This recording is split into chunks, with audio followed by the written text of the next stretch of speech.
Hi everyone, very welcome to yet another episode of Captain Speaking. My name is Petter Hörnfeldt and together with me I have... Welcome everybody, my name's Ben Watts. Welcome back to another episode of Captain Speaking. Petter, how are you? Well, I'm good. Hard work, as you should, you know. What is it they say? Idle thumbs is not good or something. Something like that. It's great. It's great. I'm working away and it's more interesting how things are with you. Standard really. A bit of flying, a bit of simming. Nothing too much. Had a bit of a a bit of an alarming phone call from the police the other day, actually. Really? Yeah. It was never good. You pick up the phone, go, no caller ID. Like, okay, that's either work or something not good. So I picked it up, hello, and they said, oh, this is Charing Cross Police Station, and it's Detective Inspector, whatever. What have you done now? Yeah, exactly. What have I done? Oh my God. Give him his due. First thing he said was, listen, nothing to worry about. You've not done anything wrong. However, anyway, apparently back last year sometime, they arrested a guy in London trying to buy a car, and he had all of my details on him. So he was impersonating me as some form of identity theft by the sound of it. Now, they've been working this case for some time, and it got to the point where they needed to call me and get some details. I didn't give him anything. As soon as you hear that, you automatically think scam, don't you? For me, I'm thinking, who the hell is this guy? I'm not giving anything here. But he didn't ask for anything. He just, he didn't want any details, but he just said, this is going on in the background. What's going on anyway? And he said, any idea where your details may have got leaked? And I went, not really. They had everything from credit card numbers to driving license details, the lot. So I was like, bloody hell, where's that come from? That's scary stuff. It is. It's very, very uncomfortable to hear those kind of things. Yeah. And you think, well, okay, what's the implication of this? Are they applying for credit in my name? What else have they done? Yeah. And you start going through all this stuff. And he said, look, we've let all the credit reference agencies know you might get a phone call from different reference agencies. If you're not sure it's a scam, give them a call back, the usual kind of stuff. Don't give anything away, obviously. But you start questioning, like, where the hell has this come from? One of the ways that can be done is something called RFID skimming, which I'd not heard of before. I mean, I knew it kind of existed, but I'd not heard the name of it.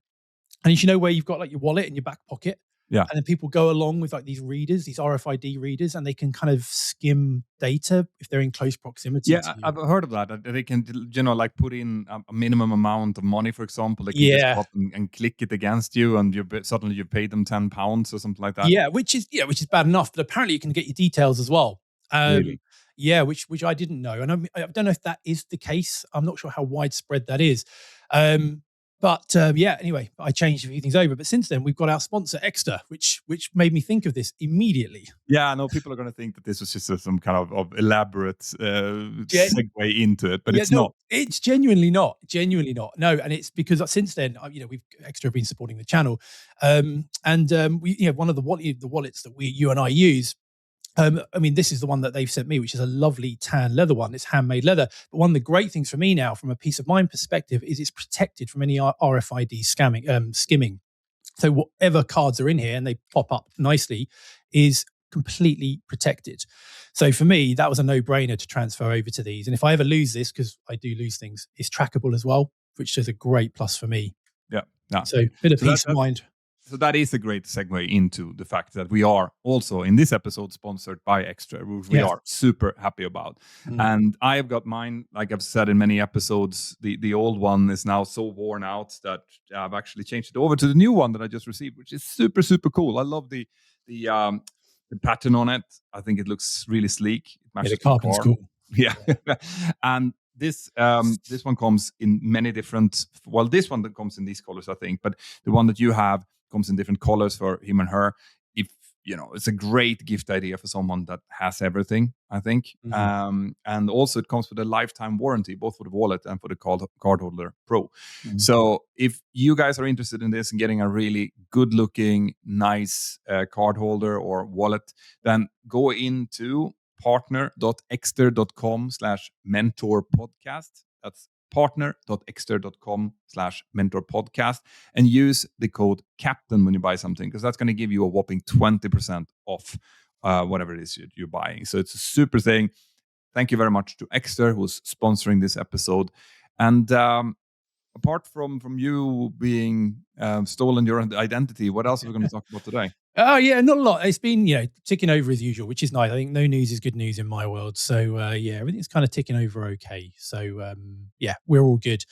So we saw a funny thing in the news the other day. It Yeah. happened, didn't we? A couple of weeks ago now, but it caught our attention. Do you want to go into a little bit of what that was? Yeah, so basically there was a flight, a Wizz Air flight 5301 from London Luton in the UK over to Tel Aviv in Israel, flown by an Airbus A321neo. And somewhere during that flight, uh, people have been looking, as you do, on your mobile phone and looking for hotspots. Maybe they were looking to see if there was any in-flight Wi-Fi. I don't know if Wizz Air has that or not. But anyway, one of the hotspots that appeared apparently spelled out terrorist in both Hebrew and Arabic, Yeah. right? Which was not appreciated by anyone. So this person who saw the hotspot alerted the crew, who alerted the pilots, who in their case then alerted the authorities, the air traffic control, and a whole circus started off. Yeah, things escalated quickly. Yeah, so they were intercepted by fighter jets. I don't know which type, but eventually I think they were led down to Tel Aviv, to the airport, and the aircraft was then escorted into gate. Every single one of the passengers were checked, and the person whose hotspot this was taken into custody. And as far as I understand, I don't know if they've been released out of prison yet or if they're I'm not still sure.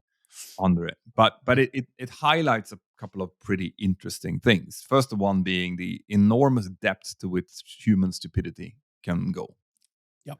As in, like, I hope he or she got a really good and long laugh out of this, because I cannot possibly be worth the depth of shite that this person now will find themselves in. Yeah.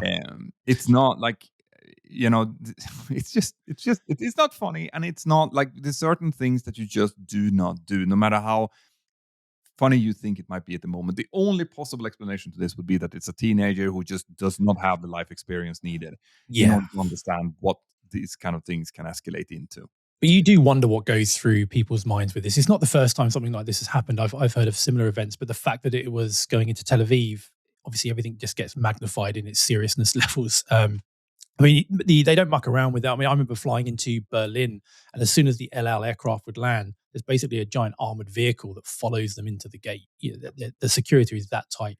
So as soon as there's any kind of terrorism or terrorist mention, it's escalated. Yeah, because you have to kind of, in those kind of situations, you have to put yourself in the mind of the security personnel, right? So they cannot and are not allowed to ignore threats at all, because there might be 100 of these silly threats, and just one of them turns out to be a real threat. It's debatable whether or not a terrorist would actually label themselves terrorists, but still, they cannot afford to ignore something like this. They have to investigate it, and in this case, sending up fighter jets to the tune of hundreds of thousands of euros, and then the whole machinery that's then started down in Israel. Like you said, Israel is extra sensitive when it comes to terrorist threats because they have a history of horrible terrorist both threats and things happening. Yep. So they have to go through this, and I mean, have you had anything similar happening to you? No, no. I mean, we found years ago, like notes written on, and people have left them down the side of a seat, and they've just put bomb, or I can't remember. Bomb was one of you. That's the word you never use on board an aircraft, the B word. But they found that we were on the ground at the time. The crew were doing their turnaround checks, and they do a security check and a cleanup, and they found it and they gave it to me. And obviously, you've got to let everyone know. And the aircraft is then grounded. Everyone's searched. The aircraft is searched. It's a whole heap of chaos that unfolds after that. Yeah, and that's the thing. Now, for anyone out there who thinks that, well, that sounds fun, not. And there will be investigation, and if they find out that you have done this, you will be charged accordingly. Because no matter if you thought it was a joke or not, it's still disruption of civil air traffic. It's a crime, and the fact that it's escalated to such a degree, it also sends a message, doesn't it, that you don't mess with this. Yeah. If someone did that and they got away with it, it sends a message to people. You don't know what they're trying to suss out. How easy is it to kind of get through this stuff?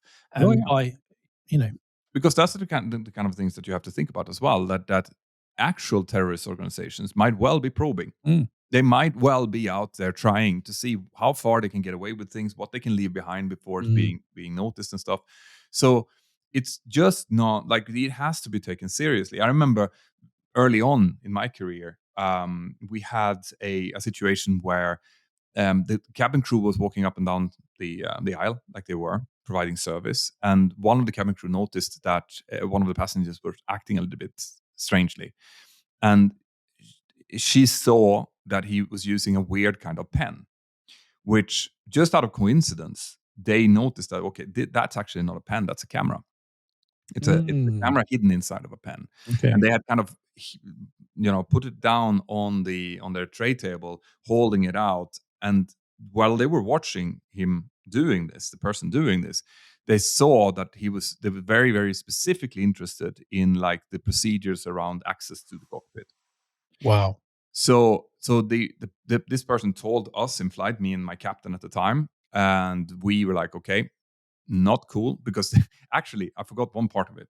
At one point, this cabin crew just walked past and swiped the pen, like took the pen, oh, right? Because this person had put it down, mm, lying facing towards the cockpit door. So they swiped the pen, and they had a laptop with them in their crew bag. So they put it into it was a USB drive, so they could see what exactly it was that this person had been recording, and they saw that it was subsequently several, wow, like this is the captain coming out, this is what we're doing. So we're like, okay, this is serious shit. So we yeah, called the police, and the squad, like the special forces came out and met the aircraft, mm, took this person, you know took it away. And as far as we were led to know, because we don't always get to know exactly what no, happened to this, no, but I think in this case it was someone who was suffering from a mental illness. okay, Okay, so it was okay, not something that was affiliated with an actual terrorist group, but these kind of things happen, mm, and they have to be treated super super seriously. And even someone who is suffering from some type of mental illness or whatever. I mean, when we're training safety and security, it's one of those groups that are identified as potential threats. Right? When it comes to hijacking, it is people that are either organized or suffer from mental illness of some sort. So just because it's just one lone person doesn't mean that it's less dangerous. no, not at all, not at all. You've got to take everyone seriously, we see maybe more of it here where I am. It happens a little bit more than you maybe think. In that Stansted is the designated diversion airport for any kind of unlawful interference, Mm. any kind of terrorism, any threats to the UK. If they come into UK airspace, they're not talking to anybody, they'll be intercepted by QRA, quick reaction aircraft. They'll be scrambled, and then they'll be escorted into London Stansted. And occasionally you'll hear either a sonic boom, because you'll hear these QRA aircraft going, over Mach 1 to intercept, which is pretty cool. And it will make all the local news, and people will massively over exaggerate. Oh, my greenhouse shattered and my sheep died, and, because of this sonic boom. But it makes all the local news. And then we're quite close to Stansted here, and you'll hear the Typhoons orbiting overhead as they watch it come into land in Stansted. As soon as it's on the ground taxiing in, they just dart off and go back to base, which is pretty cool. But it does happen. It happens a good few times a year. It's not, it's not really uncommon here. So No. it And does happen. obviously, we can't go into the details of what the procedures are for us from a security standpoint, but you can be sure that there Mm, are specific procedures that flight and cabin crew will follow in case of, for example, bomb threats or any kind of security threat to an aircraft. And something like that, something like this person now pulled off on this West Air flight, is one of those, right? We go through a checklist and we check out, how bad is this, and then we will kind of well react accordingly. yeah. Let's say that. So this person will, in the best case scenario, they're probably going to be liable for a lot of money Mhm. in damages to the airline. Yeah. In the worst case scenario, they might be sitting there in a Israeli jail for a couple of years. Yeah, for sure. Yeah, it happens. So don't muck around with it. It's not No, worth it. no. I think something similar happened actually in Palma de Mallorca Oh yeah. just a few years back. Someone did a very similar prank. A UK citizen, I think, in that case, was going down to Palma on like holidays with their friends, Yeah, yeah. and Sounds they about did right. something similar, which meant that instead of going on holidays, they were sitting in a prison for the entire week before they were sent back home by a car. Was potentially. And that's the other thing, isn't it? I mean, I say legal stuff and everything else costs out the side. You're also blacklisted by the airline, most likely. Yeah. You'll probably never fly. You'll go on a blacklist. You'll probably never fly again. Which, if you think about it, like if you, I don't know how coordinated those blacklists are. I know that internally one airline might have a blacklist, but Mm. I'm not sure it's being shared by other airlines. I don't know. It depends how high profile it is. Possibly, I have no idea. Yeah, I mean, if you're on like a terrorist watch list Yeah. stuff, then that is one thing. Then you're not gonna be able to fly. Mm. But something like this, an airline, Wizz Air in this case, could just blacklist this person and their personal records, and like, okay, if this person tries to book a ticket, or anyone tries to book a ticket for this person, it's just gonna be stopped. And I mean, that might not sound like a big deal, but it can really severely impact your future travel plans. And I mean, I'm also not sure. I think it's company specific how long you are on one of those lists. But let's say that they just don't want to muck around and they just keep you there. In that case, you might be doing this as a teenager, and then when you're married with kids and you want to go on holidays, you can't book your Mm. travel because you did something really stupid 15 years ago. Yeah. Yeah, the consequence. That's the thing you worry with teenagers, because also if it's taken to the next level and you are convicted of this, you have a criminal record. That stays with you for life. Yeah. That will screw your opportunities going forward for something so stupid. You know, Yeah, I know. getting I good mean, job. this is also, I'm going to move a little bit outside of aviation here, but Mm, I actually feel a little bit sorry for the teenagers nowadays. I'm going to mm, sound like an old man now, but remember, like when we were young, that was well before. Like I'm born 1981, so I was a teenager up to the 90s and to the up until 2000. Um, and back then, if you did something stupid, unless it was something that gave you a criminal record, no one would ever know. no. Like today, no one would ever find that out. So you had that kind of freedom to be young in a way. But nowadays, with social media and the way things are being like recorded in infinity, because Mm, that's what it is. You put mm, a stupid message out on Facebook, or you write something racist, or you do something really really bad when you're 14 years old. When you try to become a politician when you're 35, someone is going to find that record now, and it's going to be all over the press. And I find that that's sad. yeah, This is one of the reasons why I'm actually pro these countries that are starting to ban me social too. media under the age of 16, because Mm, people should be allowed to be children and do stupid shit when mm, they're teenagers, as long as it doesn't pass the line into something criminal. mm. They should be allowed to do stuff that is just like, you get a little bit of slack, basically. Yeah, because there's nowhere to hide. I know employers actually go look into individuals' private, their Facebook accounts, Instagram accounts, whatever it might be, if they're public. I mean, And not only that now. I mean, what according to latest sources, the United States are looking into, asking for your social media to allow you into the country. oh yeah, yeah. That I was, saw. I mean, I don't know if that's actually something that will be approved or if it's actually even up for a vote. Mm, But if that's the case, I mean, then who knows what someone says in the privacy of a WhatsApp group or whatever. mm. Yeah, it's Big Brother all over the place. So you have to be so careful now, don't you? And as kids, as teenagers that don't really have the consequence part of their brain fully formed yet, Yeah. they just see it as a bit of fun. They don't see the consequence. No, of course, It's they hard. don't have anything to fall back on. They don't see what we see, which, Mm, I mean, I employ people. Now, I actually I have employed quite a few people without looking into their social media background. I don't think I mean, I think you should be able to gather most of what you need from competence tests and just having a conversation with them and stuff. But I completely understand why people would do it. I know my dad, for example, for a while he owned a couple of rental apartments, and he was renting them out. And I mean, if you, especially in Sweden, if you get someone in as a tenant who is misbehaving, that is a lot of headache for you as a landlord. mm. and you might not be able to get them out of there Yeah. unless they stop paying. In that case, you can. But them just misbehaving or destroying part of the property and stuff is not covered by that. So I know that they look through the social, whatever they can find on Facebook, like, what kind of person is this? And you it's not like it's easy for young people to get into their first apartment or house anyway. Anyway, yeah. So if you have had a spat, during your early teens or whatever, where you were in, you got something wrong, and you started spewing a lot of stupid stuff out on the internet, that's going to be there. Mm. So I don't know. Is the UK talking about social media ban for youngsters as well? Yeah, they're talking about it now. Yeah, after what happened in Australia, they're talking about it. Where how far it's going to go, I'm not sure.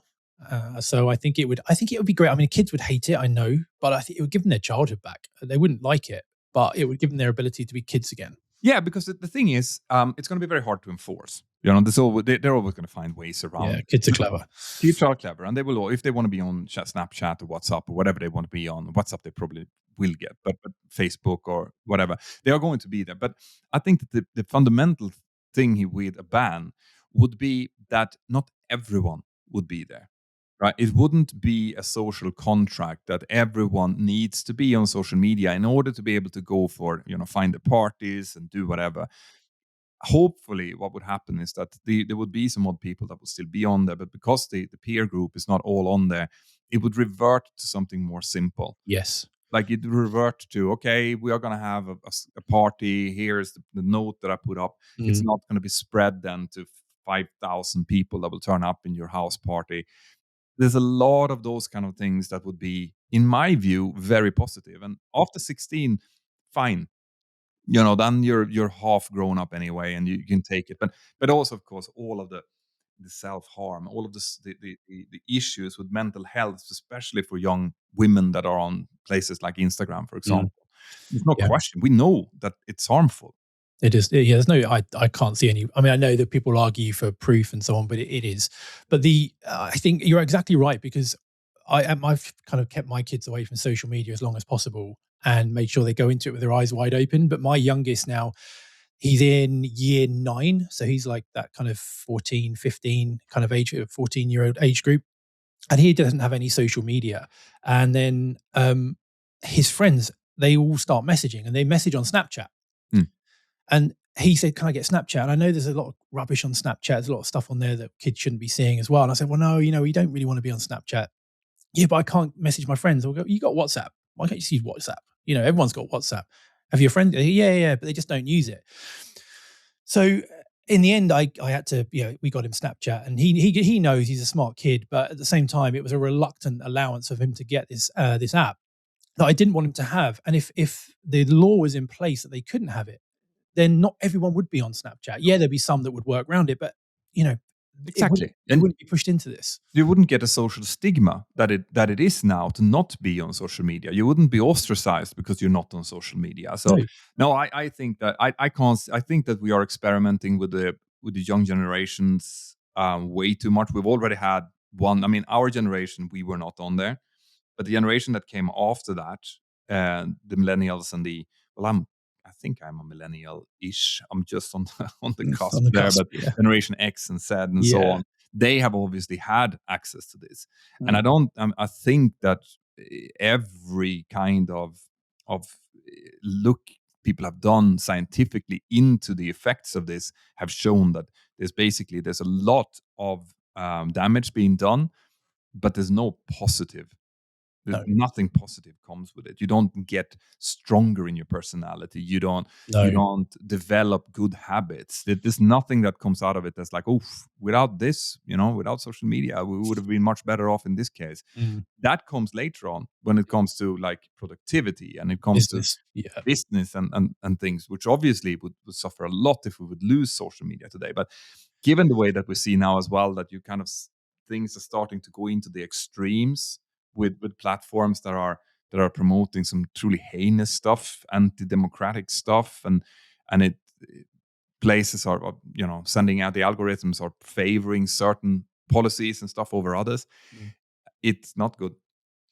Nope, not good at all. Well, there's our rant over and done with anyway. Exactly. So good. old man rant over. I just go with man rant. How about that? No, but when we were like, you were mentioning something about sonic booms, which I think was really interesting. There is a lot of misunderstandings around military air traffic, and this is something that I've never been in. I've never flown in a military jet. I don't know much about the rules and regulations they fly under. I know that when they fly in airspaces that we share, civilian traffic share with them, they follow our rules as well as their own. So it doesn't really affect me that much. But things like this, like when they go and they intercept an aircraft supersonically, those are kind of things is really, really interesting. And that kind of brings me into as well what we're going to do in our next episode, right? Yeah, absolutely. We got some exciting stuff coming. Yeah. Yeah. So for our next episode, we've got our first guest coming on, and it's an ex Red Arrow Royal Air Force display pilot, Dan Lowe's, absolute legend of a guy, super experienced, and he's going to be joining us on our next episode, which is going to be super interesting because before the Red Arrows, he was also a quick reaction alert pilot. So he was one of these Typhoon pilots that would scramble and go and intercept. So I'm sure he's got some interesting stories there. He became a qualified weapons instructor, which is the UK's Top Gun, if you like, and then went into the Royal Air Force Red Arrows. So he's a fascinating guy, now flies airliners. So he's coming on with us next on our next episode. So that's going to be something I'm really looking forward to. Yeah, this is going to be, I'm really looking forward just to see things like, for example, the differences, because he has now both experience from the civilian world and from the military world. So that will be awesome. And then obviously flying for the Red Arrows and doing those kind of intercepts that we talked about. Yeah. We'll bring up this Wizz Air example, for example. Yeah. See like, okay. A bit of a backstory behind it. Yeah. Absolutely. Yeah. Awesome. So guys, also, if you guys have interesting questions for him for next episode, it's going to come in 2 weeks. So send in your questions now, and we will pick some of those questions to ask him. Yeah. Yeah, send them in because we will have a Q&A at the end of it. So if you've got a question, let us know. So he's the first of hopefully many guests we're going to get, and it's going to be an interesting one. Now, I'm going to leave a lot of those questions over to you because even though you haven't been a military pilot as such, you have flown military jets, which I am severely and always will be jealous about. I've been very lucky. Tell me. I've been very lucky. We've kind of mentioned it before. I've been very fortunate to fly some interesting aircraft in the past. And it was purely the result of being in the right place at the right time. That's all it was. There was nothing else more than that. And there's a lovely airport just south of where I live called North Weald. It's an oasis. It's a real little time capsule, North Weald. It's a place that certainly 10 years ago was free of any kind of health and safety crap that you kind of get in the UK now. There's not a high vis in sight. It's a little time capsule. It's superb. And it's literally, I used to go down there. I mean, this is going back to 2014, I think it was. Occasionally, the kids were younger, but occasionally I'd go down there on a nice Saturday afternoon. And even still now, on a nice Saturday, you can go down there, sit on like a little bench in the sun, with this lovely airfield. And there's a collection, an eclectic collection of aircraft there. You'll see Spitfires, you'll see Mustangs, Kitty Hawks, you'll see like Cold War era jets, you'll see L-29s, you'll see Jet Provosts. And back in the day, you'd see Hawker Hunters. And anyway, I used to go down there occasionally, and I was sitting there one Saturday afternoon with a cup of tea. One of those like lovely calm days. You spring, feel the sun on your face, have a cup of tea, just watching the world go by. It's just like, this is heaven. And Hunters weren't there at the time. But anyway, as I was sitting there towards the end of this very nice cup of tea, this black Hawker Hunter kind of roared down the runway at about 400 knots. With all the noise and it's a big old aircraft, the Hunter. So it kind of broke into the circuit, did this derry turn, broke into the circuit, came around, landed, parachute on landing for the brake shoot, all the pantomime that goes with it. And I'm sitting there going, wow, that's cool. And kind of, watch them kind of jettison the chute after they landed and taxi in, and they taxied on the other side of the airport. And I thought, maybe I should go over and have a chat. Maybe I should go and have a little chat with these guys. And I thought, nah, they're going to be busy. But then I thought, sod it. I'll kind of finish the tea. So I put the cup of tea down, and that putting that cup of tea down and deciding to go and have a chat was actually a very good decision, it turned out. So I drove over, and you know how you kind of feel, sometimes you're in these scenarios and you feel like you're going to be a nuisance. You kind of feel that these guys aren't going to want me there. So there's these two guys getting out the jet, an older guy, maybe in his late 50s. If you imagine a Royal Air Force squadron leader, moustache, the lot, that kind of look. That was him. And there was a young guy, kind of my age, who late 20s, early 30s, getting out. I was like, oh, that's cool. Flight suits, the lot. So got out and I said, hey, gents, how you doing? Sorry to disturb. Just, what's the deal? What are you guys up to here? And anyway, we got chatting and they asked what I did. I said, well, by chance, because this airport's on right base for 04, there was one of our Air 73s turning base to final above us. I said, oh, I fly those. Oh, cool. Okay, cool. Anyway, we got chatting. We got on quite well. And they said, well, look, I said, how did you get involved in this thing? And they went, well, funnily enough, this has got to fly from here to St Athan, which is a little airport near Cardiff in South Wales, next weekend. Do you want to come along? And I was like, wait, what? It's the Pope Catholic, yeah. Without even checking the schedule, yes. Yeah, so I was like, yeah. So they said, okay, cool. Yeah, you can come along. So I rocked up a week later. Yeah, thinking, is this really going to happen? And, gave me the flight suit, a helmet, gave me kind of a mildly alarming brief on how ejection seats work and how to land in a parachute, this whole morning of briefings. I'm like, oh my God, what have I got myself into here? And strapped into this thing eventually, which is it's a cool moment, but it's kind of mixed emotions. It's a mixed emotion of kind of excitement, anticipation, a bit of fear, because you're in this jet that smells old. It's a 1950s jet. Yeah. And it looks old. It's got like 60 years of sweat and oil and, everything in there. Guide roll dripping and everything. And it's lovely. And, you're strapped so tight into this Martin Baker ejection seat, you can barely kind of move, and you do all the pre-flight checks. Anyway, they started this thing up, but it's such a visceral experience as this jet comes alive. Anyway, canopy comes down and we taxi out, and, we get on the runway full power, kind of kick back in the chair as this thing launches down this runway. And we get airborne and, sort of stay low, pull up. And it was awesome. Anyway, we flew this transit over to St Athan. He said, look, okay, you can have a go now. I was like, okay, cool. He said, look, bear in mind, you will over control this jet. It's super hard to control straight and level. It's very sensitive. It was the Royal Air Force first powered flying control swept wing interceptor. So it's got fully powered flight controls. And he said, you're going to over control it. And I'm like, yeah, it's fine. I've flown pit specials. I'd flown loads of different airplanes. I'd be fine. But anyway, I took the stick. And could I keep this thing straight and level at first? It was like up. It was like left, right, and he was chuckling away next to me. And it was very much a case of kind of like, okay, wiggling my fingers, wiggling my toes, take a breath, and just try not to move the stick unless I wanted to. Anyway, we did a few aerobatics. He showed me a few bits and bobs. It was very cool. Came into land at St Athan. Anyway, we had a long 5-hour drive back with the owner. Now, the young guy that came out, that was my age, happened to be the owner of this thing. And I was like, well, how the hell did you become an owner? It turns out he makes carbon fiber parts for Red Bull, the Formula One team. Ah, okay. That's how that's how you become an owner of a private military jet. Yeah. Yeah. He's a cool guy, lovely guy, actually. And we've been kind of friends ever since. And the other guy who I'm still, we're still friends now, he comes over every now and again. He was a Royal Air Force squadron leader on the Tornado who had just retired, running this Hunter Flight Academy. Anyway, on the long drive home, they said, well, look, we would like to take passengers up in this thing eventually and charge to take passengers up to get some money back. Because I think it's about £3,000 an hour to fly this thing. It's crazy. But when you come out of the Royal Air Force, even though you're a squadron leader on fast jets, you don't have you come out with a private pilot license in the civilian world, which is crazy. So you can't charge money on a private pilot's license. The owner, Colin, he had a PPL. So again, he couldn't do that. So they were looking for someone that had an ATPL, preferably with an instructor rating and a bit of jet time. And just out of coincidence, would I kind of be interested? And I'm like, yeah, hell yeah.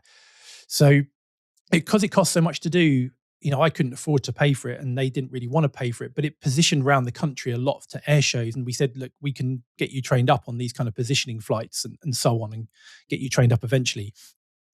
So anyway, long story so short, that's kind of what happened. I got involved with another Hunter, and which was unfortunately the Hunter that crashed back in Shoreham in 2015 in a very high profile case, which is very sad.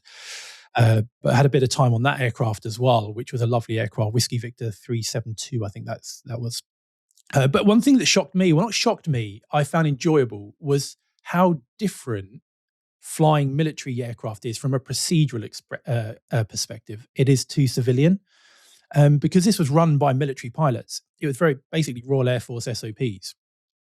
And it was really fascinating for me because I was a captain at the time. I'd been flying commercially for quite a while. I felt quite comfortable, but this was totally different. It was a totally different way of flying. And the thing with the Hunter, it's a highly swept wing aircraft. It doesn't like flying slowly. So when we're flying outside controlled airspace, which is a lot of the airspace around the UK, we're typically limited to 250 knots below 10,000 feet, as you know, so that we can see and avoid traffic, give us a fighting chance of avoiding them.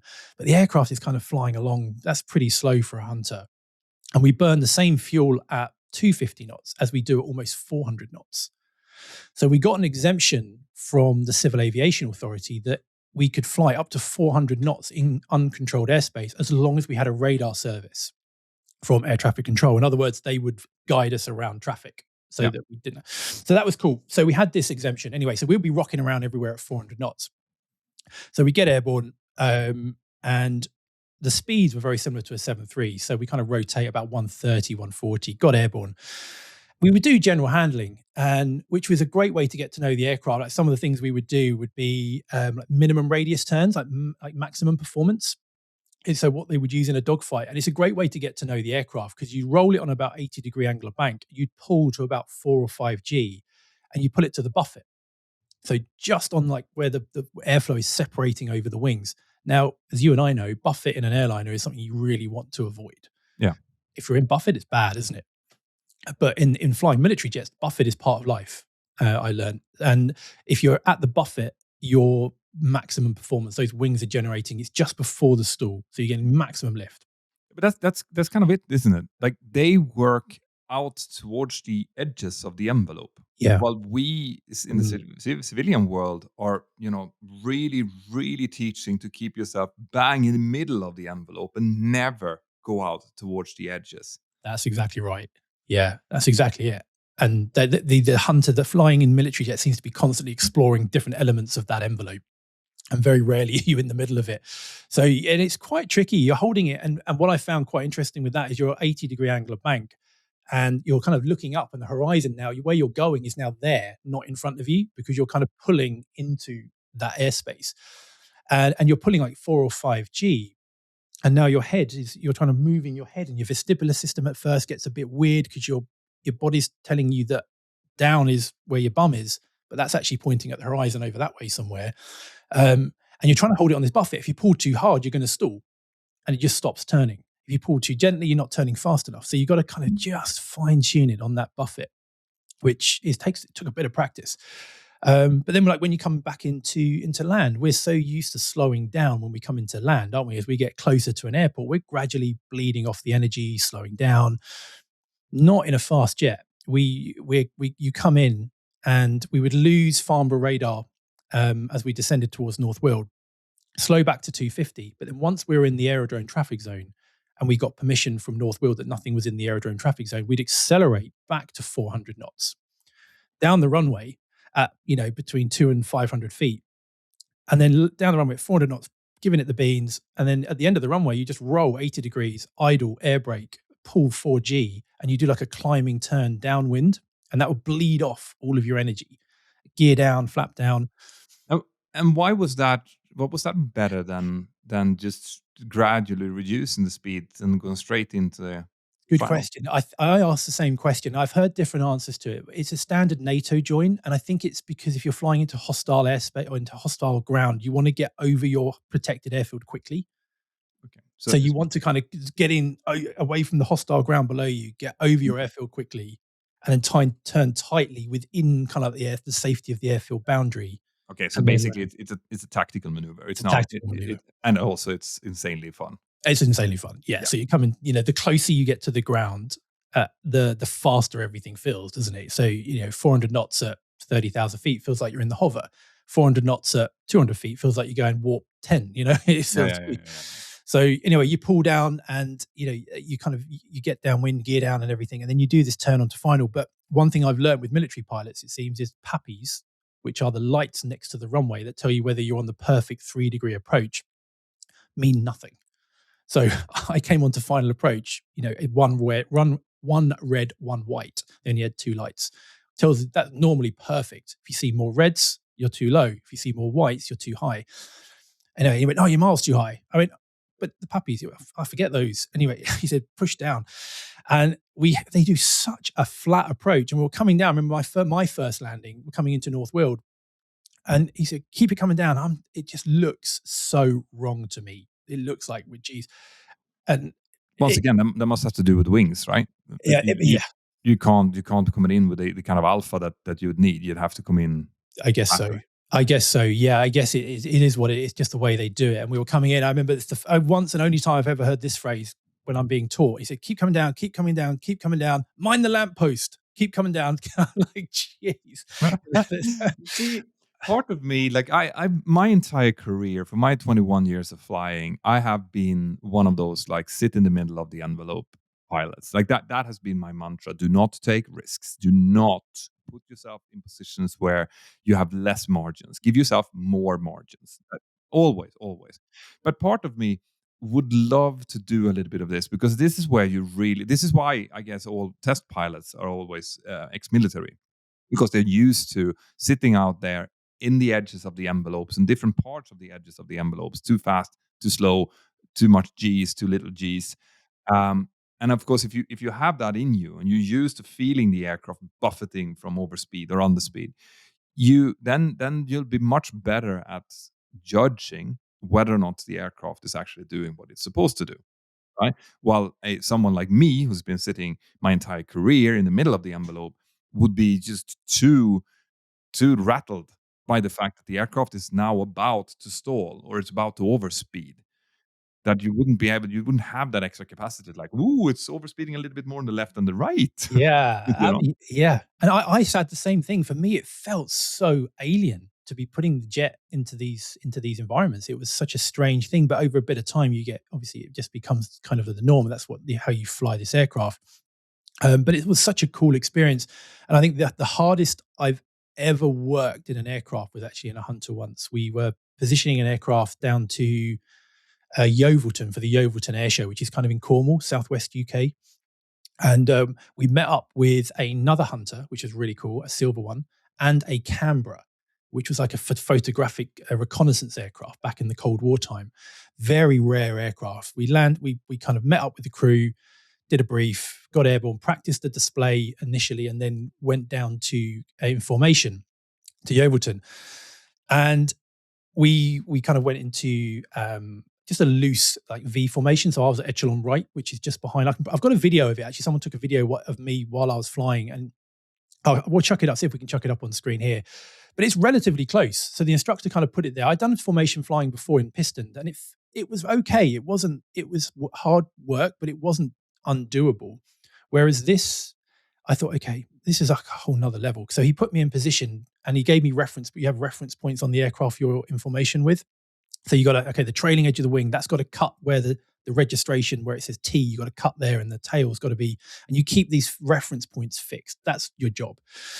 And I've never worked so hard in my life in an aeroplane.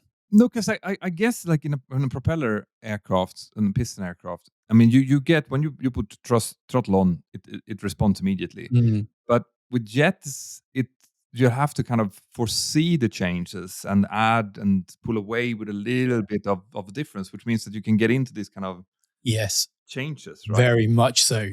Oh Yeah, yeah. very much so. And yeah, and especially with an aircraft that's so sensitive anyway, I constantly was kind of like fingers off, wiggling toes because you get frustrated with yourself because you're kind of wobbling a bit, you're bouncing a bit, and eventually you kind of get it tidy.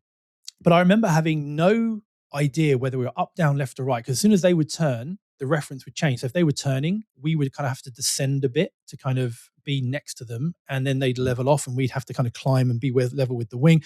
I had no idea whether we're up, down, left, right. But that's kind of the point, right? You follow the Yeah, leader. you do. You Like, completely follow them. Yeah. and I mean, this just having done that for you must just give you even more respect for the likes of the Red Arrows, where they sit there, Yeah. they're like decimeters away from each other's wingtips and doing barrel rolls and all these crazy maneuvers. But yeah, it gave me a newfound respect. And I think it looks impressive anyway, doesn't it? And you see on board footage, it looks impressive. But the level of input and the reactions that you need to have are next level. And I know they practice huge amounts, and Dan will be able to go more into what's involved with that. But yeah, it opened my eyes as to the whole world of fast jet flying. It's lots of fun. Yeah, it sounds fascinating. I would love to. I'm going to ask him about those briefings that you see sometimes on TikTok Yeah. and Instagram, where they sit in a room and they're just kind of like, oh, Yeah. hey, yup, Yeah. and it's like everyone is doing it in unison. Yeah. I can understand like why you would have to do something like that. You'd have to be completely in sync, like one well-oiled machine, and Yeah. of course, a single mistake, someone turning the wrong direction in the wrong time, you don't have any No. margins. No. And what I've learned in my limited display flying is that the cadence of the leader, the cadence that which they speak will determine how you react. Okay. So, for example, if you're going to pull up together, if they just said, pull up, they would pull up maybe, and you'd pull up and follow them and you'd chase them. But they use a cadence, and the crew, everybody knows what's coming. So they will say pulling up like that. And you pull on the up. So you know that the pulling's coming, and everyone pulls on the of up. So they know You what's see, coming. those kind of things are super fascinating. Yeah, it's very cool. So the cadence of the voices you hear are really important. But I mean, Dan will be able to go far more deeper into it than I can. But it's a completely different world. It's so much fun, and I mean, just being close to the ground is something that is hard when you're flying fast. It sounds weird. You shy away from the ground. I remember I was sitting in on a practice display at Duxford, which is just north of where I am, and the opening maneuver is a high speed pass, Mach 0.9, something like that. And you kind of come in, and as you're kind of coming in and descending towards this thing full power, and as you're kind of pointing down towards the runway and you're accelerating towards Mach 0.9, which was like 550, 600 knots, I think it was. The ground rush, the sense of this ground coming to meet you is almost alarming. For me, I wanted to kind of pull back, but they just keep going until 200 foot above the ground. And you go down this runway at 550, 600 knots. And then you have a horribly high G pull up afterwards at the end of it. But it's just that sense of overriding these natural instincts to shy away from the ground at that speed and stick to what works. But it's just training. It's training. Yeah, Yeah. that's super fascinating. I mean, we're bound to have a lot of questions for. It'll be when it be a comes fascinating. Keep tuning for in the next episode. It's going to be a lot of fun. Cool. Right. Should we take a few questions as well that we've gotten in from the viewers? I know you've had a few. Yeah, we've had a few here. So someone here was emailed in and it's talking about pilot selection again. It's a big topic, it seems. And they're talking about an insight into the profession, blah, blah, blah.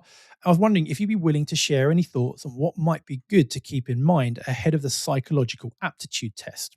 How is it usually conducted, and whether you have any tips on how best to prepare? So, I mean, I understand why people ask these questions because they're very intimidating. You don't really want to do that. I don't think I know anyone who enjoys doing those, but you have to do them for, any flight training worth its salt is going to ask you to do one of those. Yeah. Any airline that you apply for is going to ask you to do one of those. Okay, you need to be honest. They're built for you to be able to do them without preparing, essentially, and they want to get your honest personality out of it. That's the personality part of it. You just be honest, and it's going to feel like all of the questions are very similar, but they have little variations to them. And because you do a couple of hundreds of them, they will be able to then sense within those small variations what type of a person you are on a personality scale. So just be as honest as possible when you do those, because they will see if 250 of those questions indicate something and then one of them is not, they just disregard it, right? But I think what people are most worried about is not those. It's the actual like IQ part of it, and the see that you have skills to do many things at once and things like that. Those things you can practice. And I would highly recommend that you do. There are several professional websites that you can pay a little bit of money for, and they will give you different variations of these tests. I probably I know that there are companies out there who sell preparation packages for specific airlines. I cannot speak to how good they are or what they do. Generally speaking, I think that what you need to do is just do a couple of these practice exams so that you are familiar with the format. Because what that does is that it gives you a little bit more confidence. When you sit down, you're going to be a little bit less of your psychological capability will go towards being nervous and trying to understand what this is all about, and more is going to be like, oh, I recognize one of these. Okay, I'm just going to go into the task. Yeah, and to add some more weight to what Petter was saying there, one of my very first selections I did when I was going for sponsorship years ago, I was presented with one of these psychometric tests, and I'd not seen one before, and I thought I'd be smart as a 20-year-old. You think you can try and outsmart it and try and give the answers I thought it wanted or thought the airline wanted, rather than my honest reaction to it. And as a result, I failed it. I didn't pass. And subsequently, I learned be yourself, and you just answer honestly. Don't try and think of what they're trying to get from that question. Just go with what you would do, and that will work. Yeah, and the thing is as well here that different airlines have different personality profiles that they want out. So there's no one size fits all. Some airlines might like you to be more progressive, be more proactive in your way of thinking. Some will be a little bit more like, no, we want a follower type to enter. The less and less of those. But the thing is, you don't know. You don't really know what they are looking for. So if you do manage to trick the system and they do come out with a personality profile that doesn't match who you actually are, it is likely that you're not going to be very happy in that position. Yeah. Because these tests are not only for the airline, it's for you as well. Yeah, do you fit?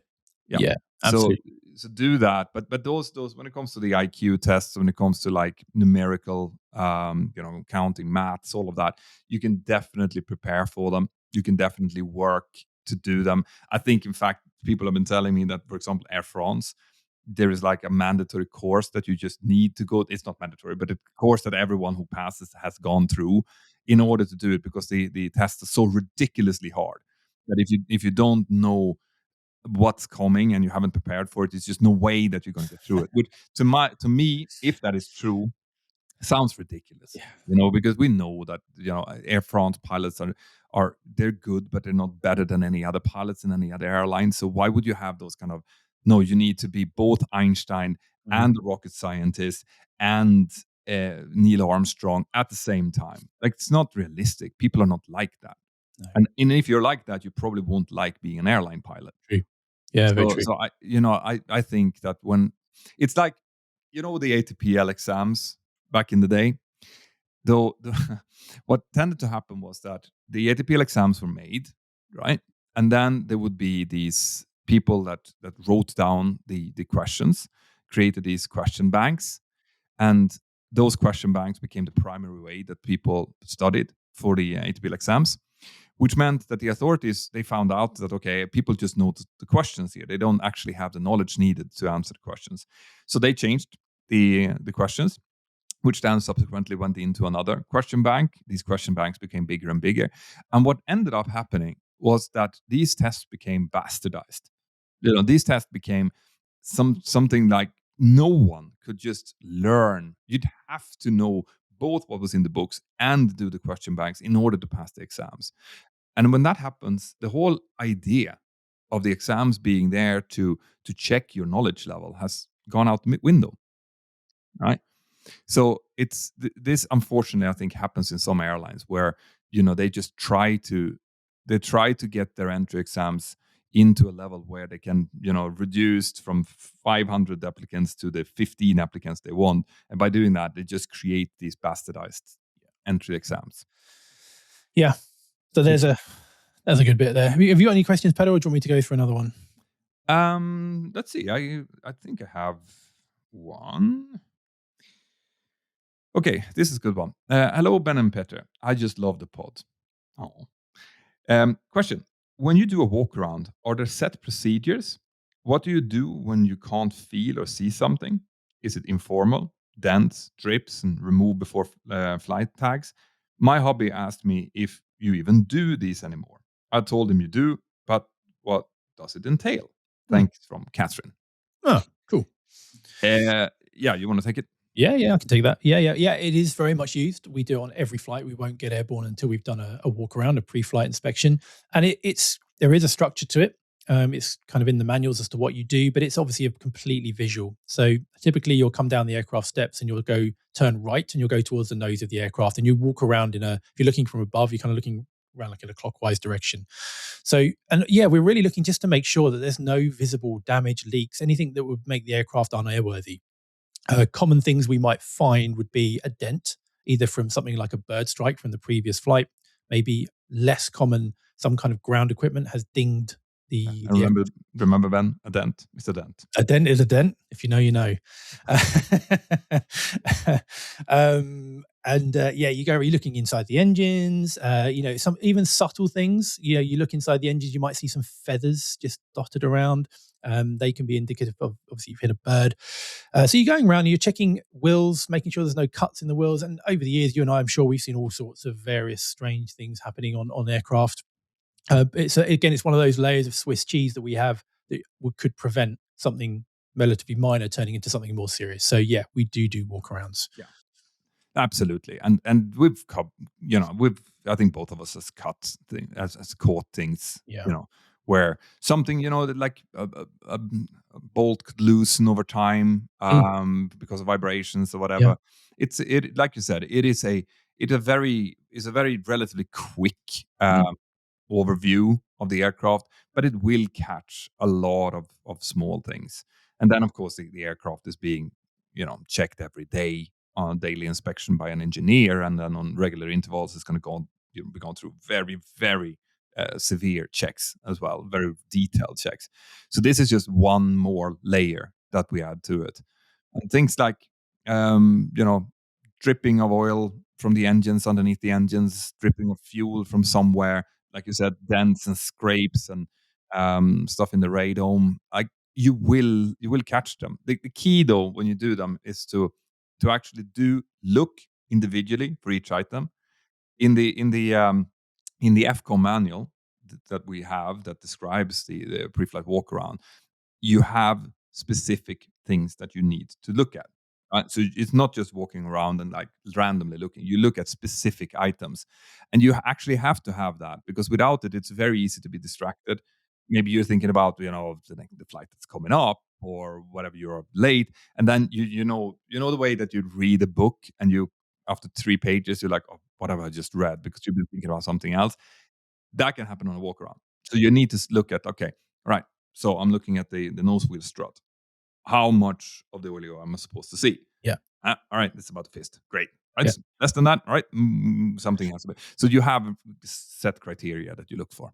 And the other thing to bear in mind, there's a lot of eyes on our aircraft. So typically, first flight of the day, there'll be an engineer doing a walk around. Sometimes we'll bump into each other. So they'll do their walk around. I've got my torch out doing mine. Hey, morning. So there'll be 2 sets of eyes there, but also ground crew. They do a walk around of the aircraft as well. And I had one recently where one of the ground crew, before I'd done my walk around, I was about heading out. I went, oh, Captain, can you come and have a look at this? And he was doing his walk around, and he saw some like screws that were loose underneath the horizontal stabilizer. It was just a panel, but they'd kind of just popped out a little bit. And good catch. So we got an engineer out. They went and had a look, make sure there's no damage. And apparently there's a bit of Loctite or something that came off on that screw, and they just tightened it up, reinstalled it. But there's more than one pair of eyes looking at that aircraft. And by the way, for all of you who are working on the ramp, we do really appreciate when you do that. It is super important that you guys speak up if you see something, because you see the same aircraft over and over again, which means that if something pops out that's strange to you, that doesn't usually look like that, you're probably right. Yeah. So it's much better that you tell the dispatcher or whatever. We will come out and have a look. If it turns out that it's something that's in our tech log, for example, it's a known thing, we will know that. But if it's not, then great. Another safety barrier has been added and has worked. Yeah, absolutely. Yeah, good. And that brings us up to an hour, Ben. Geez, time flies, huh? Time flies when you're having fun. Continue to send in your questions. Like we said, remember that, what was the name again? Dan Lowe's. Dan Lowe's is going Yeah. to come on next. So please, if you have any questions specifically about military flying and about the transition from military flying to civilian flying, whatever it might be, send it in and we'll take a few of them. Yeah. And otherwise, if you have questions for us, as always, just send them in. And thanks for watching and listening. Yep, absolutely. Have an amazing week, everybody. And we will see you next time. Bye-bye.